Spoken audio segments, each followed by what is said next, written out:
بسم اللہ الرحمن الرحیم۔ آج کا سوال یہ ہے کہ جو شخص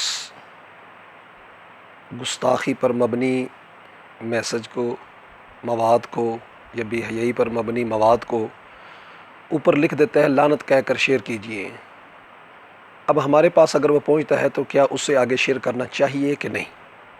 بالکل ایسا کرنا جائز نہیں ہے، حرام ہے۔ شریعت مطہرہ کے اندر کسی بھی گستاخی پر مبنی مواد کو، میسج کو آگے شیئر کرنا جائز نہیں۔ لعنت کرنا یا نہ کرنا ایک الگ چیز ہے۔ سورہ نور میں اللہ نے ارشاد فرمایا ان الذین یحبون ان تشیع الفاحشۃ فی الذین آمنوا لہم عذاب علیم فی الدنیا والآخرہ واللہ یعلم وانتم لا تعلمون۔ بے شک وہ لوگ جو برائی کو مومنوں میں پھیلانے کو پسند کرتے ہیں ان کے لیے دنیا اور آخرت میں عذاب ہے، اللہ جانتا ہے تم نہیں جانتے۔ ولولا فضل اللہ علیکم ورحمتہ، اگر اللہ کا تم پر فضل رحمت نہ ہوتا تو تم پر عذاب آ جاتا۔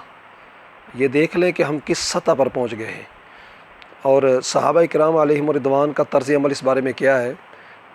جب نبی اکرم صلی اللہ علیہ وسلم کے خلاف گستاخانہ مواد کلام کی صورت میں بولا جاتا یا لکھنے کی صورت میں بولا جاتا تو صحابہ کرام میں سے کسی نے بھی اس کو یاد نہ کیا اور نہ ہی آگے شیئر کیا، حالانکہ اتنا اس کے خلاف کام کیا گیا ہے، لیکن اس کے باوجود بھی صحابہ کرام میں سے کسی نے بھی گستاخ کو مارا ضرور ہے، لیکن گستاخی پر مبنی کلام میں سے کوئی ایک جملہ بھی آپ کو نہیں ملے گا۔ اس واسطے اسلام کی روح یہی ہے کہ آپ ایسے میسیج کو فوراً ڈیلیٹ کر دیں اور اس کو ہرگز آگے شیئر نہ کریں۔ السلام علیکم ورحمۃ اللہ وبرکاتہ۔